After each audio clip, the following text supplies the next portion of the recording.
Hello and welcome to episode 11 of the Modi Diaries. In today's special telecast, we shall delve into the Prime Minister's welfare over appeasement mantra.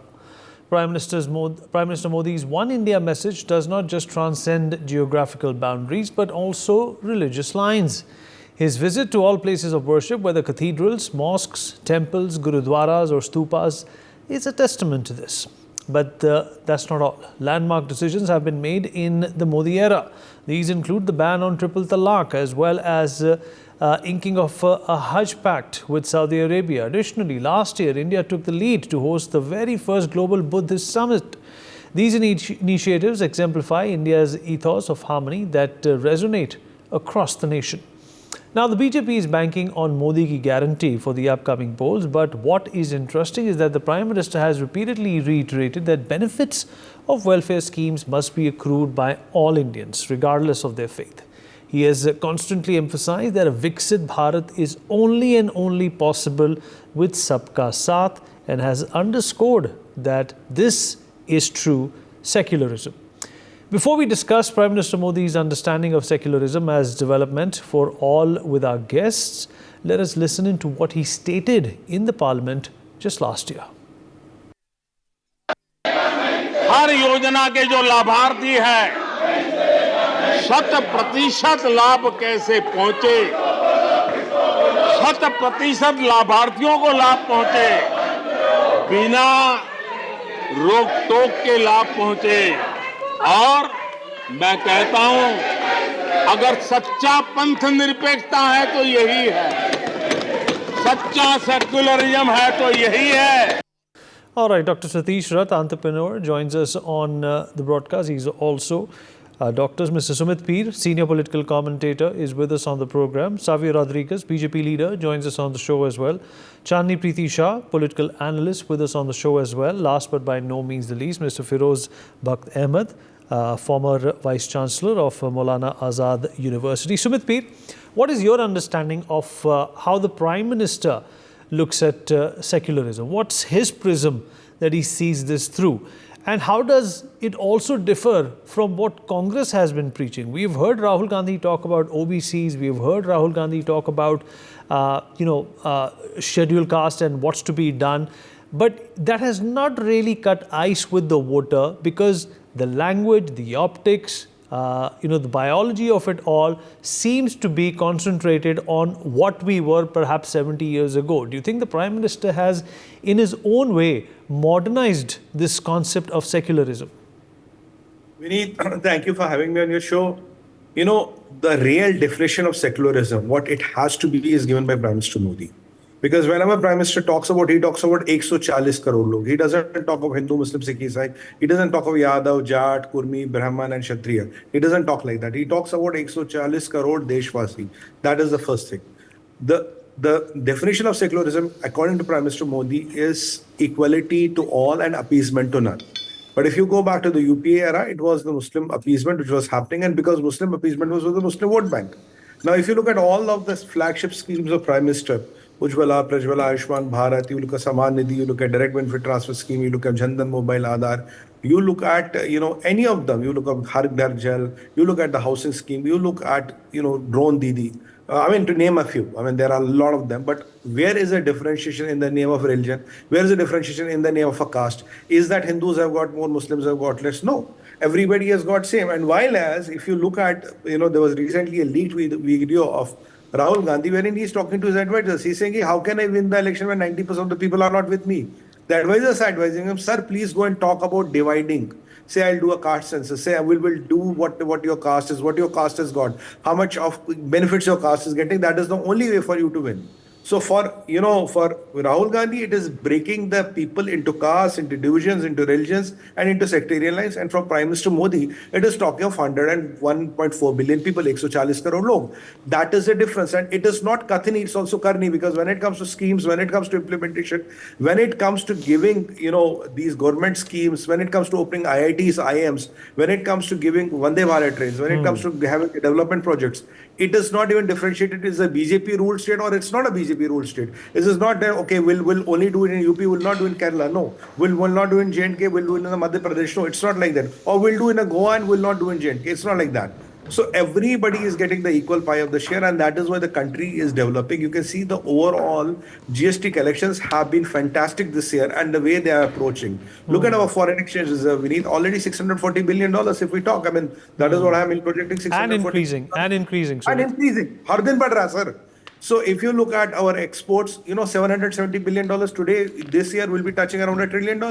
If you look at our Atmanirbharta in weapons, if you look at around $3 billion of weapon exports, and if you look at the way our enemies, let it be China and let it be Pakistan, the way they are shaking Okay. and they're literally shitting in their pants, the credit goes to Prime Minister Modi because he's talking of one thing fundamentally different. Okay. 140 crore Bharatiya.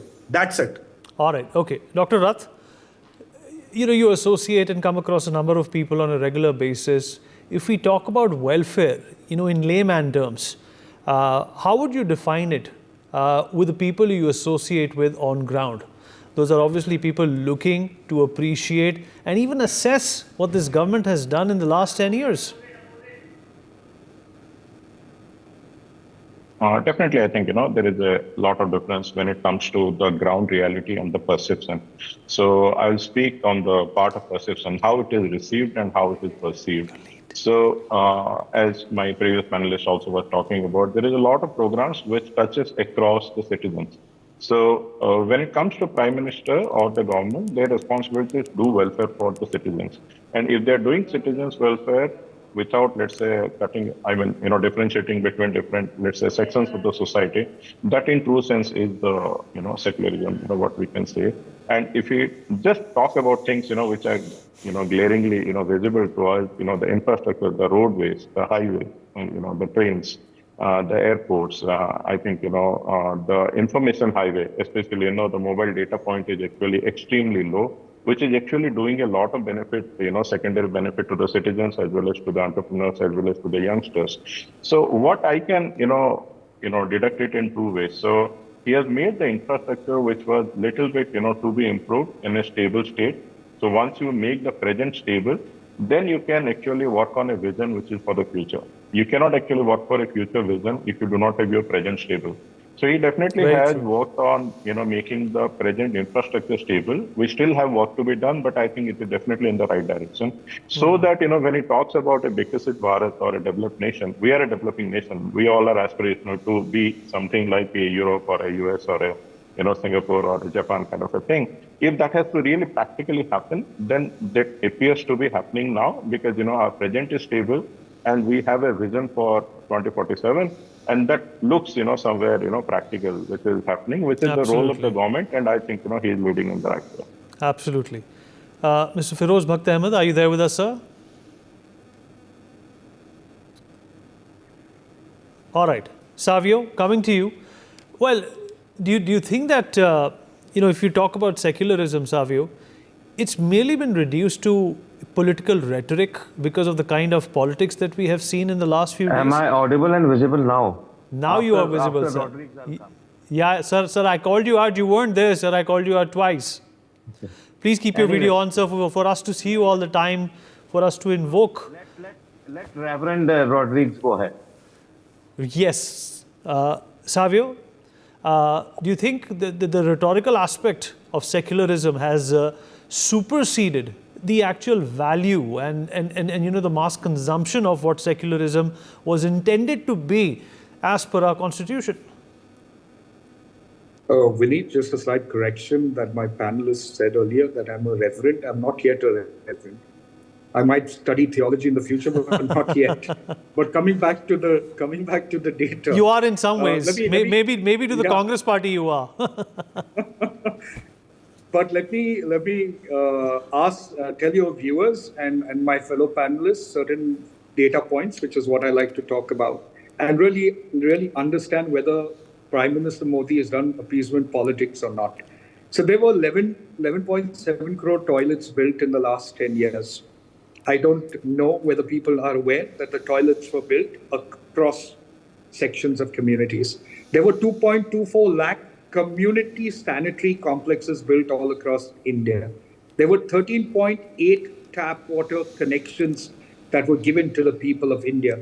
There was 24.82 crore people lifted out of multi-dimensional poverty, and this was data of the United Nations Development Program. There were 12.5 crore beneficiaries of the 100% free LPG cylinders right up till December 31st, 2023. There were almost 2.568 crore homes built under the PM Awas Yojana. Yeah. Let me go furthermore. The direct benefit transfers were 24.33 lakh crores to people. No religion mentioned, nothing. It was just citizens of India. In Mudra loans, 32.14 crore were given out to women. Again, no religion, no caste. The point I'm trying to make is that secularism, in its true definition, is not acceptance of all religion in matters of governance. It's acceptance of no religion in matters of governance, which means a nation, its leaders, looks at you as a citizen, irrespective of your religion. So when Prime Minister Narendra Modi, and these are just 7 to 8 schemes and initiatives that I've spoken about. In all totality, if I tell you the number of initiatives done, they are roughly about 4,122, if I'm not mistaken, because we're working on that book, like I told you earlier. But the fact of the matter is, what is Narendra Modi doing? Narendra Modi is not looking at you whether you're a Hindu, you're Christian, or Muslim, or Sikh, or a Parsi, or a Jain. What Narendra Modi is looking at is you are a citizen of India. You are a youth, you are a woman, you are from the poor community, you are from, you're a farmer, you're a part of the armed forces, you are a doctor, you are an engineer. I mean, the amount this man has actually thought along with his team is incredible, Vineet. And I say that with all humility, because we started to write a book with 40,000 words. We ended it with 1,28,000 words, and it is still, you know, it seems that we've left out so much of information that the people of India need to know. Okay. And that's what Amitabh Bagaria and I were doing. So what is Modi's motive? Modi's motive is Sabka Saath, Sabka Vikas, and Sabka Prayas. Because really what it is we are Indians. We're sons and daughters of Bharat Mata, and he understands that very well. And he's leading India towards a rising as Bharat, where we are all sons and daughters of Bharat Mata, and without caste, without creed. All right. Okay. Well, let us take a look at what beneficiaries from the Muslim community have to say about the Modi-era schemes, whether it's the UPI boom, construction of toilets, or the building of houses. When we come back, we are going to continue this discussion with our panelists. Sir बहुत सारे इससे जो है ना सहूलत मिली हमको, जो है ना चेंज के लिए इधर उधर भागना पड़ता था। जब अगर 500 की नोट अगर कोई ला के दिए तो उसके लिए जो है ना हमको बहुत सारे मुश्किल होती थी। कभी हमारे पास चेंज नहीं रहता था तो गिरा कस्टमर भी जो है ना वापस चले जाता था। लेकिन ये यूपीआई आने के जो है ना बहुत फैसिलिटी है, हमको बहुत अच्छा है इससे। सर आप ऑफन यूज़ करते हैं यूपीआई पेमेंट्स के लिए, बिल पेमेंट के लिए वगैरह? हाँ सर, हम लोग वो भी यूज़ करते हैं सर। इसके लिए जो है ना फ़ोन पे से जो है ना कुछ लोग आके जो है ना हमको इंस्ट्रक्शन दे के गए, तो जब तक आपको जो है ना राइट नहीं आता, पेमेंट जो है ना पेमेंट होने के बाद ही राइट आता, वो एक बार चेक कर लिए तो जो है ना हर किसी के लिए अच्छा रहता, बेनिफिट रहता उसके लिए। अपना अमाउंट अपने अकाउंट में आ जाता डायरेक्टली। सर ये जो है बॉक्स जो दिया ना, ये साउंड बॉक्स, इसकी वजह से जो है ऐसे लोग भी जो है, ऐसे लोग के लिए भी जो है ना बहुत सारे जो है ना बेनिफिट है। इन्हों भी जो है ना समझ सकते हैं कि मेरा पैसा मेरे अकाउंट में आ गया। बैंक जाने की ज़रूरत ही नहीं पड़ रही, क्योंकि हमारा अकाउंट हम बैंक जाके डालने की ज़रूरत नहीं है, क्योंकि हमारा भी जो है ना हमको कुछ खरीदना है, हम भी जो है ना यूपीआई कर दे रहे हैं, वो भी हमको यूपीआई कर दे रहे हैं। इसमें जो है ना बहुत सारी सहूलत ये हो गई, और टाइम भी जो है ना बहुत बच जा रहा, टाइम बहुत सेफ हो जा रहा। बैठ के जो है ना बिजनेस भी, ये सारे लोग बिजनेस भी कर ले सकते हैं आराम से। आपको क्या लगता है, पहले जब शौचालय नहीं था आपके घर में तो क्या समस्या होती थी आप लोग? बहुत समस्या था, जाते थे अंधेला रात में, कभी गिर जाए, कभी मुँह भरे गिर जाए, कभी सांप है तो मच्छर काट लेता था। कच्चा जमीन है, मच्छर काट ले, डंगो काट ले तो यह बीमारी हो गया, तो वह बीमारी हो गया, तो खुजली हो गया। अब बन गया है तो बहुत सुविधा है, बहुत सुविधा है। हमें अंतर ये आया है कि पहले हमारा मकान छोटा था, टूटा हुआ था, कड़ी भी थी, उसमें पानी भर जाता था, तो दिक्कत थी बहुत सारी। हमें योजना का पता लगा, फार्म भरे हमने, तो हमें जो है ना सरकार से फ़ायदा हुआ, पैसा आया अकाउंट में डायरेक्ट, और हमें कोई किसी को लेना देना नहीं पड़ा, बिल्कुल डायरेक्ट पैसा आया। हमें इससे बहुत फ़ायदा हुआ, मकान हमारा लेंटर का बना, पक्का बना। अब बिल्कुल ही मुश्किल ही नहीं होता, थोड़ा बहुत भी नहीं होता अब तो। क्यों? क्योंकि अब बारिश से पानी नहीं आता अंदर मकान के। पक्का बन गया पक्का मकान बन गया, लेंटर का मकान बना लिया। तो खुश है हम लोग। बहुत खुश है जी, हम तो पहले से बहुत खुश है। पहले तो बहुत मतलब परेशान थे, लेकिन अभी तो वो परेशानी जो हमारी परेशानी थी वो दूर हो गई। योजना अच्छी लगी आपको? बहुत अच्छी लगी जी। देखो हम तो यही चाहते हैं कि दोबारा मतलब ऐसी गरीब के लिए, गरीब तबके के लिए मतलब ऐसी योजनाएं आए। All right, Mr. Firoz Bhakt Ahmed, the former Vice Chancellor of Maulana Azad University, also with us on the program. Chandni Preeti Shah joins me in the studio here as well. Mr. Ahmed, well, we've heard from the Muslim community as well. Why does it sound very, very different from what our politicians preach when they go out and seek votes? Why aren't they ready to acknowledge this development? Why aren't they, in fact, ready to give any benefit of the doubt to the Modi government? And why are they using that same old formula to divide and rule? All right, Vineet, just a small correction. I was not the Vice Chancellor of Manu, I was the Chancellor. Anyway, this is not important. Now, you have asked me a very important question. Let me tell you, all my colleagues, worthy colleagues, have used certain statistics. Now, before I say a couple of words, you will give me just 20-25 seconds for some very important statistics which have not been discovered as yet. Maybe, but for your viewers, they matter.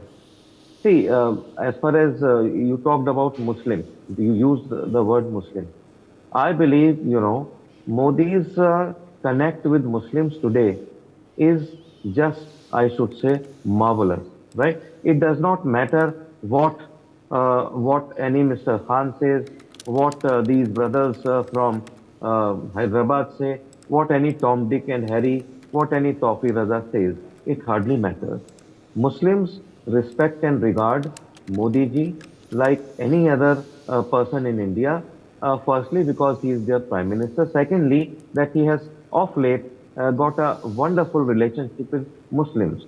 Now, let me tell you one thing. I'll give you a short example. In 2014 when he came, some kite makers went to him. They said, we are very poor, we have no sustenance. So Modi, what he did, he gave them a help of 50 crore rupees.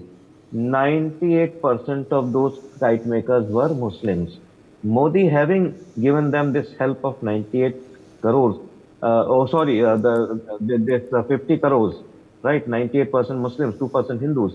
He never said that I have given them some help.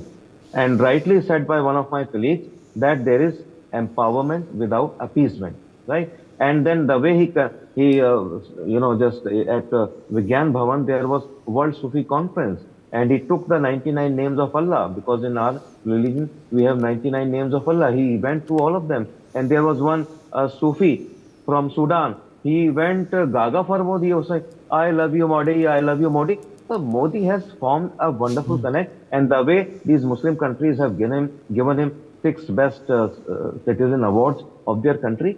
So no other Muslim, leader, whether it was Bhutto, whether it was someone from Iran or Saudi Arabia, no leader of the world has formed a better connect with all these Muslim countries. You might have seen in UAE how this mandir was built. Why? Because Modi matters. And lastly, a couple of, you see, before Modi, there was 7 names. Now there are 22. Before Modi, our business was 200 billion. Today it is 800. Before Modi, we had 8 metro cities. Today there are 23. And before him, 74 airports. Today there are 166 airports. 1 or 2 more statistics. Don't stop me in between, because this is something which I have taken from the government records. Now, our GB data earlier was 200. Today it is rupees 10. Our connectivity was 25%. Today it is 95%. Right. Apart from that, medical seats. Right. As far as medical seats are, there were 387 medical colleges in 60 years. Within 10 years, I mean, they have been more than double. There are 664 medical colleges. Same holds true for the PG medical seats. Earlier in 60 years, there were 31,000. 10 साल में 10 years, there are 66,000 PG medical seats, and there are so many other details which I can Yes, read. we can go on about it. You're absolutely right. Vinitji, this man has not slept. He sleeps only 2 to 3 hours, 2 to 4 hours. He has not taken any holiday. And the way he has been working for India, I think every day for the last 10 years, he has done one or the other thing. He is not my friend. I am not carrying the brief of BJP or Of course, sir. Of course, we already know that. That's your independent opinion, sir, and we respect that very much. Chandni Preeti Shah, taking a leaf out of what Mr. Ahmed also said, the biggest part about the Prime Minister and his entire party has been that they've managed to stay, out of any controversy or any, shock value that some of their predecessors have generated, in and around a lot of agendas. Do you think that is also a big achievement on behalf of the Prime Minister? Yes, definitely. I mean, so many panelists over here have said this, that PM Modi does not believe in appeasement. What he believes is in pure development, and whether that person is from any caste, any creed, any community, the benefit goes to every one of them equally, right? Like, Savio also gave some statistics. I also have some statistics to add to it. Like, you mean Reverend Savio? So before 2014, we had there were only 20,000 skill-trained minorities. Today there are more than 2 million of them. Out of them, 10% are in government jobs, which was earlier only 5%. 5 crore students have got scholarship, which was 3 crore earlier. And out of that, 50% are girl students. So there's free UPSC coaching that is being provided. The dropout rate of girl students have come down to 30% from 70% earlier. Today, 14.2% population identifies themselves as Muslims. Out of them, 36% have benefited from Mudra Yojana, 31.3% have benefited from PM Awas Yojana, 33% have benefited under the Kisan Samman Nidhi. More than 42% accounts opened under the Jan Dhan Yojana belongs to the minority community, especially the Muslim community. The Muslim-owned business have seen 70% increase since 2014 under the PM Employment Generation Program. So, whether it is scholarships, whether it is empowerment of women, whether it is, Ujjwala Yojana or any schemes that have come out, I think the benefit that has gone out has been without any bias, without any discrepancy, whether the beneficiary is a Muslim, whether he is a Hindu, whether he is a Jain, Buddhist, Parsi, everyone is equal in the eyes of the PM. And I think this is what an able leadership is, who considers the citizens of India as one and who talks about one nation and treats the citizens alike. Absolutely. And Sumit, let us also not forget about our rejuvenated, our revived, our very aggressive, independent foreign policy as well, which is being hailed across the world. We were in a Nehruvian hangover, wherein we spent good decades trying to be something called non-aligned. Then we were trying to be friends of war. Then we were in an era of young Turks. Then after Prime Minister Modi, our foreign policy started getting a very sound definition. There's this term which was never ever used in India, supreme national interest. For the lack of better words, we are no longer a lackey of anybody right or left. Bhai, wo kya kahega, ye kya kahega. We are taking our own independent decisions. When it comes to Russian oil, when it comes to relations with Pakistan, China, with the Europe, Middle East, we're the only country which, out of the 8 top for associations like I2U2, G20 and all, Prime Minister Modi is the only world leader who is a part of all the 8. Biden is not in the all 8, Xi is not in the all 8, and Putin is not in the all 8. You are doing arms business with Russia, with the Americans, and you're buying oil from Russians. You are going to Palestine, and you're going to Israel, and you're also going to Ramallah. Right? Okay. You have relations with everybody, and most important thing we need, Modi has shown that India can move on, India can move on, Asia can move on without Pakistan.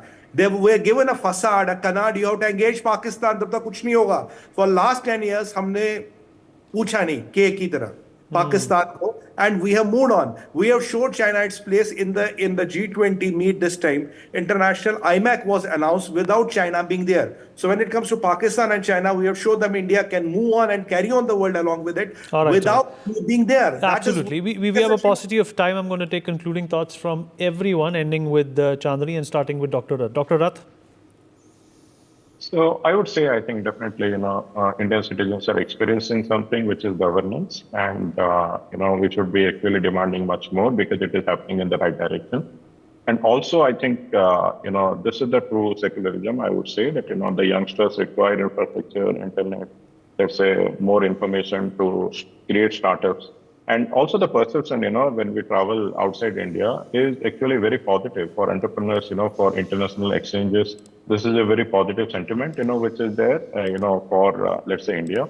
Let's say staying in Bangalore, I can say very much that, Bangalore is respected worldwide, but also this perception of, doing business with India from outside India has improved actually phenomenally. So you either talk to Israel, or either you talk to Eastern Europe, or either you talk to US, or either you talk to Japan.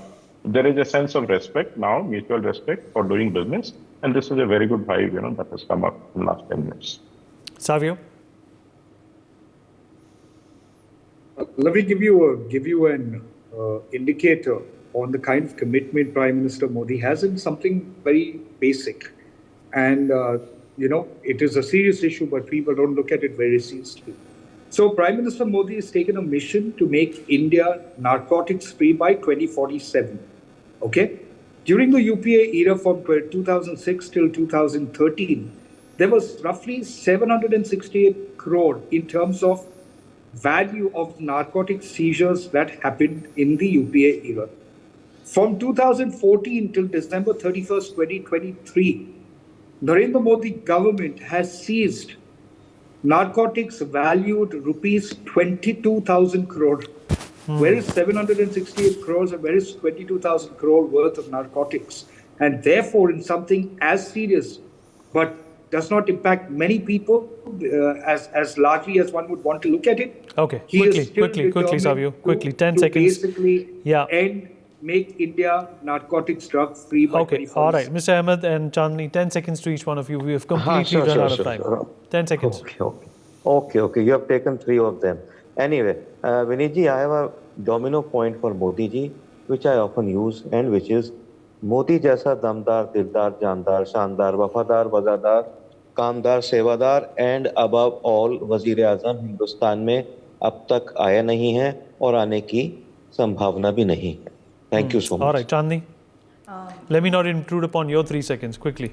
All right. So, PM Modi's approach towards everything, whether, he has made Ram Mandir for the Hindus and he has signed a Hajj pact with the Saudi for the Muslims. So, he has a very balanced approach when it comes to, implementing programs. And it can be seen that with all the facts that have been presented by all the panelists over here, including me, that the third term is guaranteed. Yes, it is. All right, okay, that's what everybody has been trying to say, but nobody actually said it except me. On that note, for more such videos, subscribe to the NewsX YouTube channel, hit the bell icon.